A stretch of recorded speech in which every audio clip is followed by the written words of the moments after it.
Hello and welcome back to another vlog. I have lost count at this point as to which vlog this is in my Into the Woods journey. My journey into the woods. But I am back this week. Baker's Wife is finished. All I have to do is put the grommets in the back and she is totally done. My plan today is to get Cinderella's ball gown bodice, the Stepmother's ball gown bodice, and Rapunzel's dress cut out. And I'd like to get started on Cinderella's bodice, but if I don't get that done today before work, that's okay. I do want to just get everything cut out today. I'm really happy with how these costumes are turning out. And so I've got 3 more to go and to finish the witch's mask. But that's not sewing unless I sew that wig onto it, which I might do. But anyway, I've got all of that to do and I have a deadline in 2 weeks to have everything finished. Everything doesn't have to be completely finished, but the lead characters' costumes need to be finished. If I'm not totally finished with Cinderella's ball gown in 2 weeks, that's okay because we'll probably take photos of her for the poster in her peasant outfit. But I'd like to get the ball gown done. The Stepmother doesn't necessarily need to be done in 2 weeks because we probably won't have pictures of her for the posters, but that's my goal though. Try to get everything done as soon as I can and just have this finished up, so then all I have left to do are little things. If I need to take a hem up or if I need to add a button somewhere or something, you know, smaller things like that. I still need to replace the buttons on the prince's jacket with gold buttons instead of silver, but I'm going to take those to work with me today because the jacket is at work, and I also have a few students who have called out, so I know they're not going to be there for their lessons, so I have a couple of hours in the middle of my schedule where I can replace those buttons. So let's get to it. Here we go. Okay, got my pieces cut out for Cinderella's bodice. Got my sleeve ruffle. I think I'm going to make the sleeves.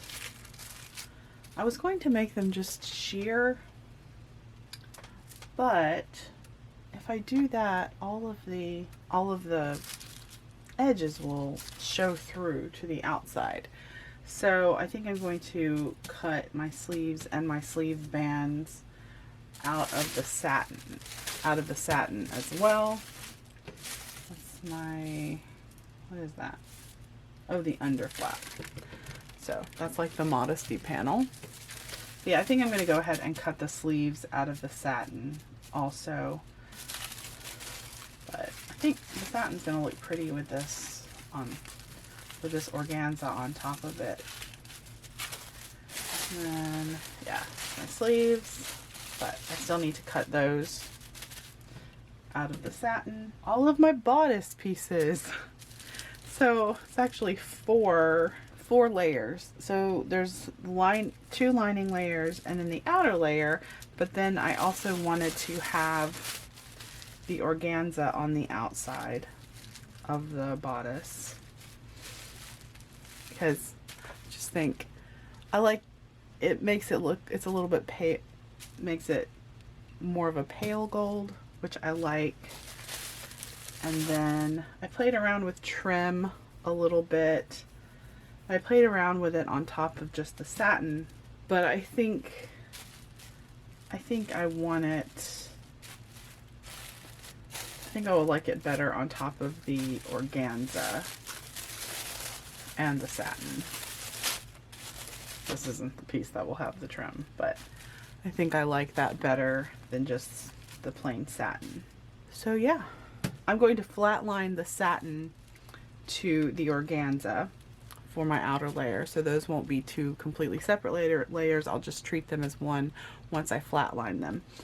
And then the lining layers, each layer is sewn together, and then the lining layers are sewn together, and then you make the boning channels just through the lining layers. So I have a linen and I have a cotton for my lining. And I think that with the boning should be sturdy enough. I was going to do a sturdier lining fabric. The linen has a decent amount of weight. It's not super thin linen, but I was actually considering, since I already sewed one as a mock-up, but I used this green satin. I was thinking maybe, I mean, that could be interlining, and I could put the linen on top of that. That would make the inside of the bodice a little bit darker, but it wouldn't show through to the outside. The green wouldn't show through to the outside with this. So I still might do that just to save me a step, since this is already sewn together. And then I can just sew the linen layer together and then do the boning channels. So that's where we are. All right, I am getting the Stepmother's bodice cut out now.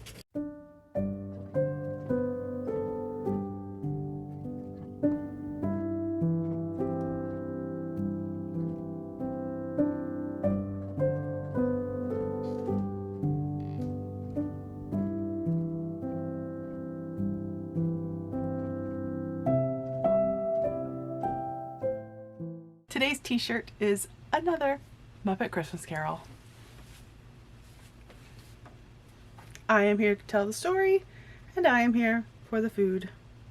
For Rapunzel's dress, I am using this pattern that I used before from Mood, and I, of course, used it for me, so it's cut out at one of the larger sizes. So I just need to go through, and there's like blood on here and stuff from me poking myself with pins. But I cut the hem shorter for me, and I'm wondering if I need to cut it more because, well, we might be the same height. I guess I can wait on that. I can always trim it later. But yeah, so I need to go through and make sure all of these pattern pieces are stuck together. It's just been crunched up on the table. So I'm going to get this straightened out and then find the spots. Oh yeah, I changed the neckline. Well, that's fine. That's perfectly fine. Find my cutting lines for Rapunzel for her size. So that's next. Got my pattern fixed, cut out to the correct size. And now I have to decide what fabric I'm going to use for Rapunzel. I have two options. I have this light purple satin, and I'm going to be accenting it with this tulle with the raised butterflies.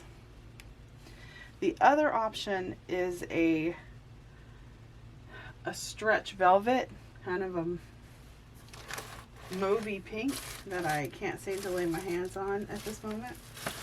But I was leaning towards the stretch velvet only because I think it's a nicer material, but it's also a pain to work with. So I think I'm gonna go with the satin, and because I think the satin looks good with the butterflies overlaid on it. Not that the velvet wouldn't, the velvet would, but I think this is the way I'm gonna go. I have to find the velvet. I've had it for a while. I also am not sure if I have enough of it. I think I do, but it is such a pain to work with because it's stretchy and blah blah blah blah blah. So I think I am gonna go with the satin. I guess I made that decision. All right, so I'm going to try to get Rapunzel's dress cut out now. Fortunately, my table is not long enough for the full length of the pattern pieces, but we shall do our best.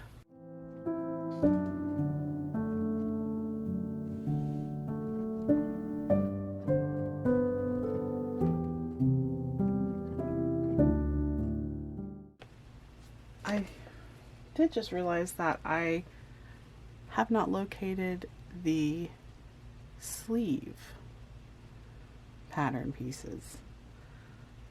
And now that I'm remembering, I had not finished the sleeves when I left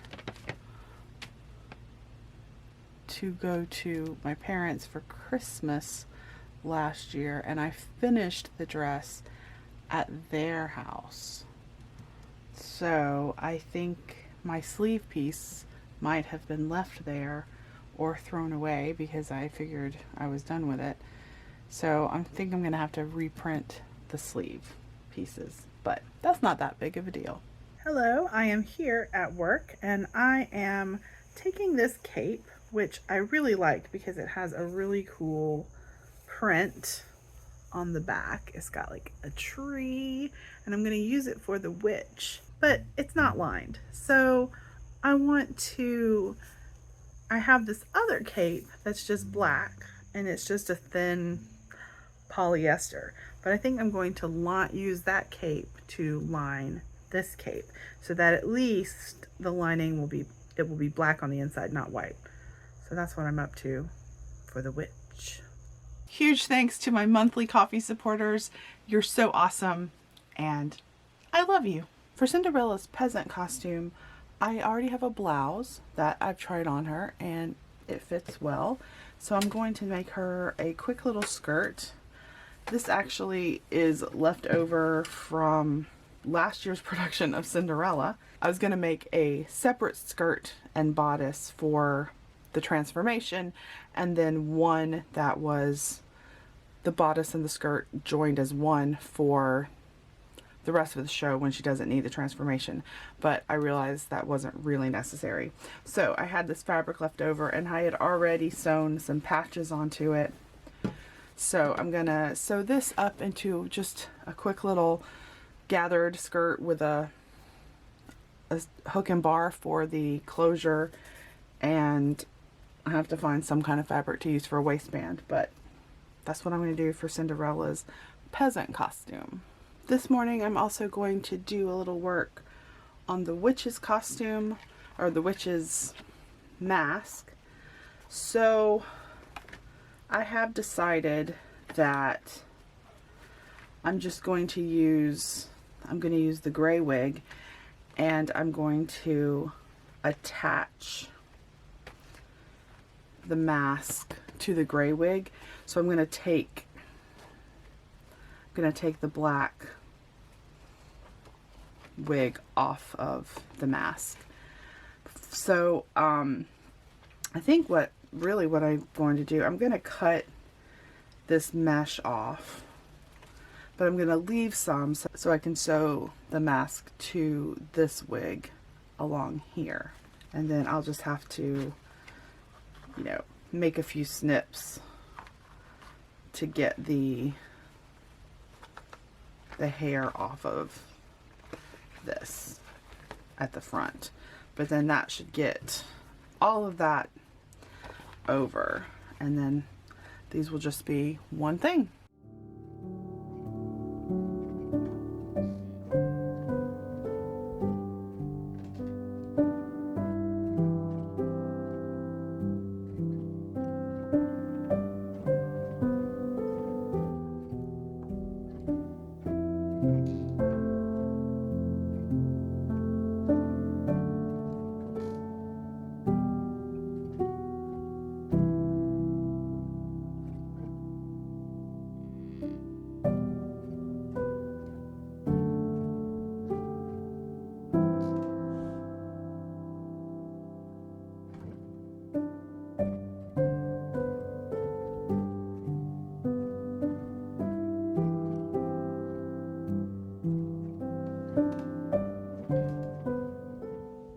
I got got my first coat done. I think it looks a lot better.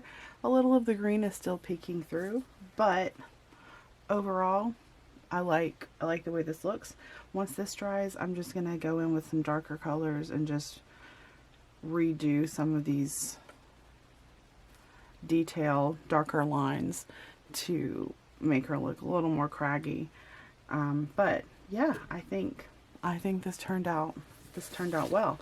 So I think the witch is, I mean, honestly, like, these I need to darken up a little bit because I got a little too much paint on top of the dark, but these are better, so I don't have to do a whole lot of extra there. But yeah, I think we're good. I don't think I even need to do another coat of the base color. So okay, I just did a try on with the baker's wife on her costume, and it was a little bit long because I think she's probably going to be wearing flats, and it was like right at the floor and I didn't want her to step on it or trip. So I think I'm going to just take a tuck. I pinned it, so I'm just going to take it home and do a tuck right near the bottom edge, and I think that will look fine. And I don't know if it will look weird to just have one tuck, but I think that's what I'm doing because I just really need to take it up like an inch. I've been working on the witch, her costume, and then today I worked on wigs. So I have the Stepmother's wig, which I think is amazing. I'm afraid that the kid playing the Stepmother will be like, I'm gonna look like a poodle, but honestly I think it's amazing. And then stepsisters, Lucinda's, kind of hard to see. I don't want to take them off their things because these little things aren't very sturdy. And then Florinda's, let's see if I can move it a little bit. So Florinda's, I left this piece out because she has to do the put it in a twist to Cinderella. So hopefully we can just use that and then have Cinderella just pin it up within the scene. And then the front pieces, it's got these little bangs and I left them out as well. I'm going to, let's see, kind of long bangs, but I need to get some sponge rollers. I'm going to roll them up and then I think I'm going to try steaming them and see if that works. And then she can have little ringlets at the front on the sides here. And so I'm going to see if that is doable. But that's my step family. I also got this wig. It's a much more of a golden blonde color. It's not quite the color I wanted. I wanted it a little bit lighter, but I think I'm going to use that for Rapunzel's wig after her hair is cut because it's short. It's just short and curled, but the lighting in here, it looks a lot more gold in person than on the camera. So that's Rapunzel's short wig. Thank you so much for watching. I really appreciate you spending your time with me. If you enjoyed this video, give it a like, subscribe if you haven't, and if you'd like to be notified whenever I upload, you can hit that little bell icon. To support the channel further, I have a Ko-fi account, and that is linked down below. Again, thank you so much, and I will see you on our next sewing adventure. Bye!